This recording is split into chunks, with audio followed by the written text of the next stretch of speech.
If the events of this past week were to communicate one thing loud and clear, it is that the time for Glass-Steagall national banking and NWAPA has come.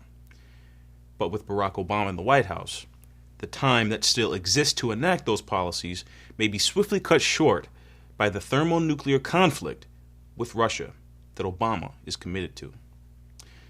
Just yesterday, Russian Prime Minister Medvedev warned unequivocally that nations seeking to usurp the national sovereignty of any nation, especially theirs, that nuclear war is indeed on the table for any such violation.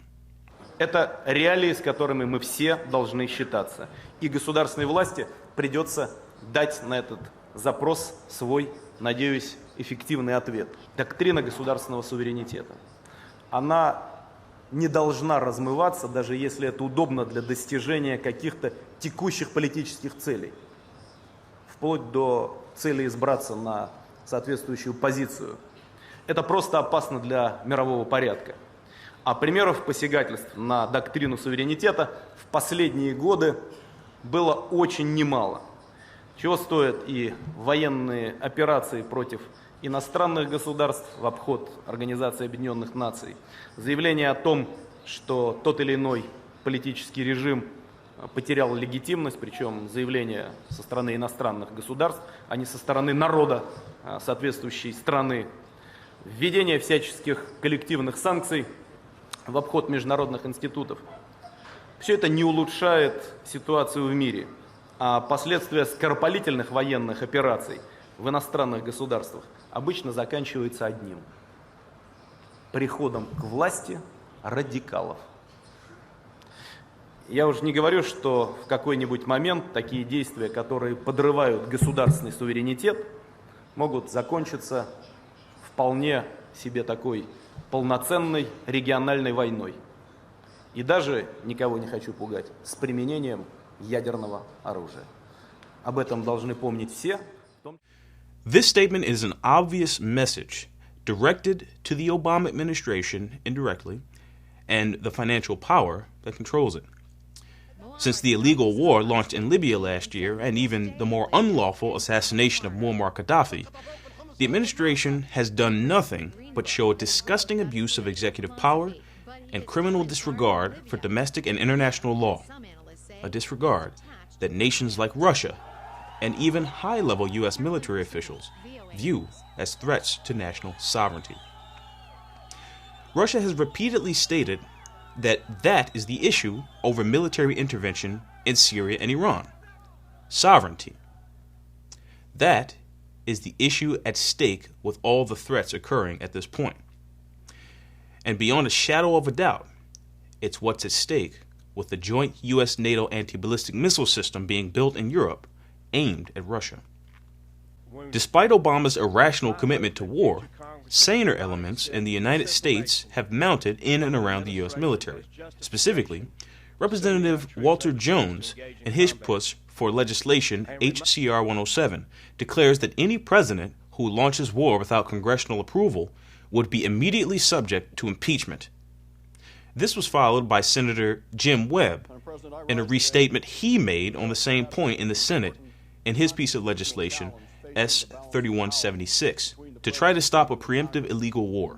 So far, they stand virtually alone, and that in and of itself increases the danger of nuclear war. While Jones's and Webb's legislation is despicably still outstanding in both houses of Congress, the U.S. House of Representatives has passed a resolution on Iran that moves the United States much closer to a war footing against Iran. And as many experts and diplomats like Dan Shapiro, the envoy to Israel from the United States, warn, America is ready to attack. The non-binding resolution H.R. 568 that overwhelmingly passed 401 to 11 effectively calls for a military attack on Iran when it obtains nuclear weapons capability. The vague interpretation already applies to Iran and actually any other country with a civilian nuclear program, and comes at a time when Israeli Defense Minister Ehud Barak is actively urging the international community to increase pressure on Syria, as he says, to strike a further blow to Iran. Colonel Lawrence Wilkerson, former chief of staff for the Secretary of State Colin Powell, warned that this resolution reads like the same sheet music that got us into the Iraq War and could be the precursor for a war with Iran. It's effectively a thinly disguised effort to bless war. General Wilkerson is right, and if his and others' warnings are not heeded, whether it's concerning Iran, Syria, or Russia directly, the United States will have violated the rights of a sovereign nation, whose consequences was spelled out by Medvedev yesterday. Those consequences being a thermonuclear war, threatening the annihilation of the entire human species. That is President Obama's commitment. Therefore, there is no discussion of war avoidance policy that does not include removing Barack Obama from office. We have been warned, and the way things are looking now, we will not get another one.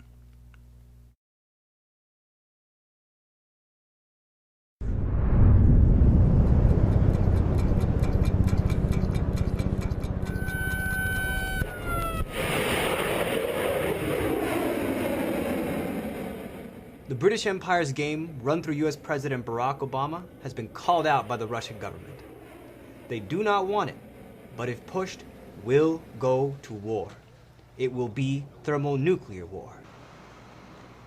Therefore, what humanity faces in light of the Obama administration's go-ahead to make the ballistic missile defense system operational based on the completion of Phase 1 on May 20th is possible extinction. Is it inevitable? Only if Barack Obama is not taken out of power. Because if Obama succeeds in his mad drive to force Russia into thermonuclear confrontation, there can be no economic recovery, domestic or international. There will be, possibly, no humanity left on the face of this earth. And we are trying to Your life depends on the constitutional elimination of his power. Today, on May 17th, Russian Prime Minister Dmitry Medvedev, in the presence of U.S. Attorney General Eric Holder, reiterated Russia's position that the drive coming from the U.S., acting as the geopolitical muscle of the British royal family, can easily lead to nuclear confrontation. Medvedev stated, "There have been many recent examples of the concept of state sovereignty being undermined. Military operations against foreign states bypassing the United Nations, declarations of illegitimacy of certain political regimes. This does not improve the situation in the world, while rash military interference in the affairs of another state usually results in radicals coming to power. Such actions, which undermine state sovereignty, can easily lead to full-scale regional war, even, I am not trying to scare anyone here, with the use of nuclear weapons." Member of the LaRouche PAC endorsed national slate of congressional candidates, Keisha Rogers of the 22nd District of Texas, delivered a sharp message on May 15th while organizing on the ground in Texas that the threat of thermonuclear confrontation with Russia, which we just heard Medvedev warn about, can only be stopped with the nullifying of Obama's powers. And I will just say that the message that's being sent from Russia and from what we're seeing with the attempts and the drive toward World War III is very clear to Russia and very clear to our U.S. military. The solution is we have to get Obama out now. We have to stop this collapse, and everything that you have to put into this fight. Let's send a message, clear message to the White House. Obama must go. Let's take the nation back, and we can win this fight for mankind. Thank you. As it stands, Barack Obama has been rejected by the American people. There is no response that will come from this administration on the collapse of the entire world financial system. All American citizens can expect from the Obama party is a showdown of thermonuclear confrontation with Russia. Do we wish to survive? That is the question.